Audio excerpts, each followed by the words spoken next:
여러분 안녕하십니까. 7월 5일 수요일 MBC 성월뉴스입니다. 어제 북한의 ICBM으로 추정되는 기습발사 도발에 맞서 한미군이 동맹 차원의 연합탄도미사일 사격으로 무력 시위를 벌였습니다. 문재인 대통령이 훈련을 직접 지시했으며 트럼프 미국 대통령도 이를 승인했던 것으로 전해졌는데요. 구경근 기자입니다.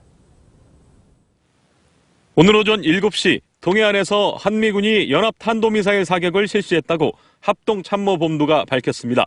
사격 훈련에는 사거리 300km의 우리군 현무-2A 탄도미사일과 축구장 4배 면적을 초토화시킬 수 있는 미군의 전술 지대지 미사일 에이테킴스가 동원됐습니다. 합참은 초탄으로 목표물을 명중시켜 적 지도부를 정밀 타격할 수 있는 능력을 과시했고 북한의 어떠한 도발도 용납하지 않겠다는 한미 동맹의 강력한 의지를 보여준 것이라고 강조했습니다. 군 당국은 탄도미사일 발사에 이어 사거리 800km의 현무-2C 미사일과 500km 이상의 장거리 공대지 미사일 타우러스 발사 영상도 공개하는 방안을 검토하고 있습니다. 사격 훈련 실시 직후 청와대는 문재인 대통령이 이번 훈련을 직접 지시했다고 밝혔습니다. 어젯밤 지시를 받은 정의용 청와대 국가안보실장이 허버트 맥마스터 미국 백악관 안보보좌관과 통화해 트럼프 대통령의 승인을 받았으며 트럼프 대통령도 북한 도발에 대한 문 대통령의 의지에 공감한다는 의견을 전했다고 설명했습니다. MBC 뉴스 구경근입니다. 북한이 어제 발사한 대륙간 탄도미사일 ICBM에 대형 핵탄두를 장착할 수 있다고 주장했습니다. 김정은은 ICBM이 미국의 독립기념일에 맞춘 미국에 대한 선물 보따리라며 앞으로 선물 보따리를 자주 보내겠다고 위협했습니다. 김세진 기자입니다. 어제 특별 중계보도로 화성 14형 ICBM 시험 발사를 알린 북한은 오늘 새벽 조선중앙통신을 통해 이번 시험 발사로 대형 중량의 핵탄두 미사일의 대기권 재진입과 단분리 기술을 최종 확인했다고 밝혔습니다. 특히 ICBM이 대기권으로 재도립할 때 발생하는 수천도의 고온에도 미사일 탄두 속 온도가 25도에서 45도를 유지하며 목표 수역에 정확히 떨어졌다고 주장했습니다. 또 새롭게 개발된 2단 로켓의 안정성과 이동식 발사대의 기동성도 확인했다고 밝혔습니다. 하지만 대형 핵탄두의 무게 등 재원에 대해선 밝히지 않았습니다. 우리 군은 북한이 아직 ICBM의 대기권 재도립 기술을 완성하지 못했다고 분석하고 있습니다. 조선중앙통신은 김정은 노동당 위원장이 발사를 앞두고 며칠간 미사일 조립 현장을 연이어 방문했다고 전했습니다. 김정은은 어제 미국의 독립기념일에 맞춰 발사한 ICBM을 미국에 대한 선물 보따리라고 부르며 앞으로 크고 작은 선물 보따리를 미국에 자주 보내주자고 위협했습니다. 또 미국의 대북 적대시 정책이 근원적으로 청산되지 않는 한 핵과 탄도미사일을 협상 테이블에 올려놓지 않을 것이라고 강조했습니다. MBC 뉴스 김세진입니다. 미국 정부가 북한이 시험 발사한 탄도미사일을 대륙간 탄도미사일인 ICBM으로 결론 내렸습니다. 이에 따라 미국의 대북 정책의 근간이 바뀔 가능성이 커졌는데요. 기존에 중국을 통한 압박에서 미국의 독자 제재가 본격화될 것으로 보입니다. 워싱턴 박승진 특파원입니다. 백악관 맥메스터 국가안보보좌관 주재로 긴급 회의를 연 미국 정부는 북한이 발사한 탄도미사일을 대륙간 탄도미사일 ICBM으로 결론 내렸습니다. 틸러슨 국무장관은 성명을 통해 미국은 북한의 ICBM 시험 발사를 강력히 비난한다면서 북한은 동맹국들은 물론 세계 평화에 대한 위협을 증대시켰다고 규탄했습니다. 틸러슨 장관은 이어 미국은 북한의 핵무장을 절대로 수용하지 않을 것이라면서 더 강력한 조치로 북한의 책임을 물을 것이라고 강조했습니다. 또 북한 노동자를 초청하거나 북한 정권에 경제, 군사적 이익을 주는 나라들은 북한 정권을 돕고 방조하는 것이라고 규정했습니다.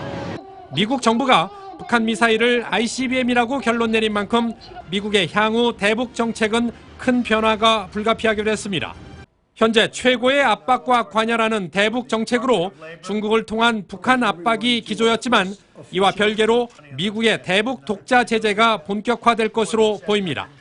한반도 해역에 전투기와 함정 등 미 군사력이 추가 배치되는 강력한 군사적 압박도 예상됩니다. 미국 언론들은 트럼프 대통령이 이 같은 대응 조치를 곧 승인할 것이라고 분석하고 있습니다. 워싱턴에서 MBC 뉴스 박승진입니다. 이렇게 북한이 ICBM 시험 발사 성공을 주장하면서 러시아와 중국은 발등에 불이 떨어졌습니다. 양국 정상은 북한을 향해 이 핵과 미사일 시험을 중단하라는 내용의 공동 성명을 발표했습니다. 김현 특파원입니다. 러시아와 중국의 공동 성명은 어제 크렘린궁에서 열린 푸틴 대통령과 시진핑 주석의 정상회담 직후 곧바로 나왔습니다. 러시아와 중국은 먼저 북한의 장거리 탄도미사일 발사는 용납될 수 없다는 점을 분명히 했습니다. 이어 북한이 유엔 안보리 결의를 어긴 것이라며 안보리 결의의 철저한 이행을 강력 촉구했습니다. 그러면서 한반도 위기 해결을 위한 양국의 공조 방안을 제시했습니다. 북한의 핵 미사일 활동과 대규모 한미 훈련을 동시에 중단하고 한반도 비핵화 프로세스와 북미 평화체제 구축을 병행 추진하자는 것입니다. 중국 측이 제안한 이른바 쌍중단 쌍궤 병행 구상이 토대가 됐습니다. Нашу общую инициативу, основанную на российском поэтапном плане корейского урегулирования и китайских идеях. 관련국들도 긴장 해소를 위해 노력하자며 사드 배치 반대 입장을 거듭 밝혔습니다. 푸틴 대통령과 시 주석의 공동 성명은 한반도 문제 등 국제 현안에서 러시아와 중국의 전략적 연대가 강화되는 최근 현상이 반영됐다는 분석이 나오고 있습니다. 북핵과 ICBM 대응은 오늘 7일 독일에서 열리는 주요 20개국 정상회의에서도 중요 의제로 다뤄질 전망입니다. 파리에서 MBC 뉴스 김현입니다.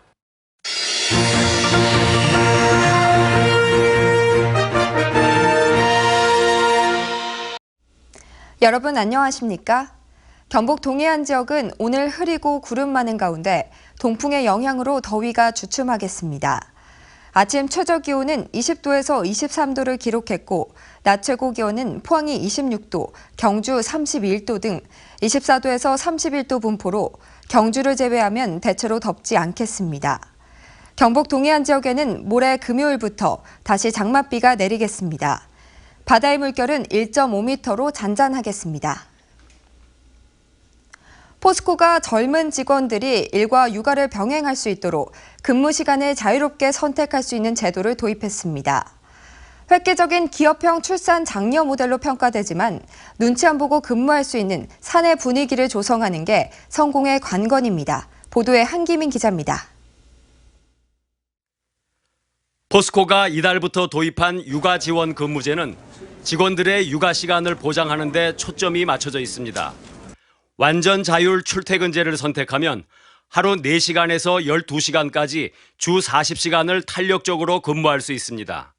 전환형 시간 선택제는 주 5일간 20시간 또는 30시간만 단축 근무할 수 있고 직무 공유제는 한 가지 업무를 2명이 오전과 오후로 나눠 근무할 수 있는 제도입니다. 임신과 육아기에 있는 직원들이 최대 2년까지 선택해 사용할 수 있습니다. 근무 시간이 줄면 급여도 감소하지만 경력 단절을 막고 일과 육아를 병행할 수 있어 직원들의 만족도는 높을 것으로 기대됩니다.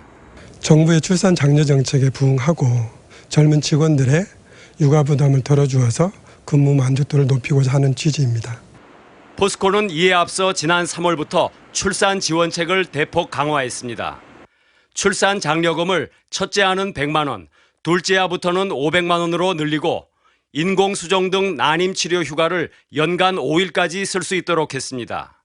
육아 지원 근무제가 성공하려면 직원들이 승진 등에서 불이익을 받지 않고 자유롭게 근무 시간을 선택할 수 있는 사내 분위기를 조성하는 게 급선무입니다. 새로운 형태의 선진국 기업형 출산 장려 모델이 현장에 어떻게 뿌리내릴지 관심이 모아지고 있습니다. MBC 뉴스 한기민입니다. 포항시는 먼저 찾아가고 사각지대가 없도록 하는 맞춤형 복지 서비스를 하반기부터 14개 읍면동으로 확대합니다. 포항시 맞춤형 복지팀은 심층 상담 등을 통해 필요한 서비스를 통합적으로 지원하고 민간 복지기관과 봉사단체와 연계해 주거환경 개선과 병원 치료, 법률 지원, 정서적 지원 등 특화 사업도 실시합니다. 포항시는 복지 허브화 사업을 내년에는 모든 읍면동으로 확대 시행해 시민들의 복지 체감도를 높일 방침입니다. 포항국제불빛축제가 한 달 앞으로 다가온 가운데 이번 축제는 시민들의 참여 위주로 치러집니다. 포항문화재단 출범 이후 재단에서 처음 진행하는 이번 행사는 지난달 모집한 시민축제기획단이 프로그램 기획과 홍보, 운영에 직접 참여하며 불빛 퍼레이드 등에 참가한 가족과 시민단체에는 예술 강사와 아트 서커스 교수의 교육 기회가 제공됩니다. 행사의 절정인 불꽃쇼는 2014 브라질 월드컵 개폐회식을 연출한 스페인 팀과 MLB 불꽃 연출을 담당하는 미국 팀이 참가해 한 단계 진보된 연출력을 선사할 예정입니다.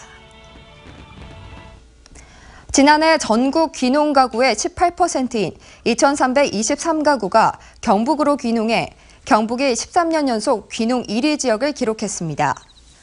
인구로 보면 3,568명이 귀농해 4년째 3,500명을 넘어서고 있어 매년 면 단위 규모의 인구가 유입되고 있으며 시군별로는 상주가 182가구로 가장 많았고 의성 171, 안동 151, 영천 144가구 등입니다. 연령대를 보면 40대 이하가 38%로 가장 많아 농업뿐 아니라 고령화와 저출산 문제 해결에도 새로운 활력소가 될 것으로 기대됩니다. 포항시가 녹지 공간이 우수한 지곡동에 나무를 집중적으로 심어 과잉 식재라는 지적을 받고 있습니다. 포항시는 올봄 이동 사거리에서 제철고등학교까지 포스코대로에 가로수를 심어 가뜩이나 좁은 인도에 보행자와 자전거 통행에 오히려 지장을 주고 있습니다. 네, 이상으로 포항 MBC 생활뉴스를 마칩니다. 여러분 고맙습니다.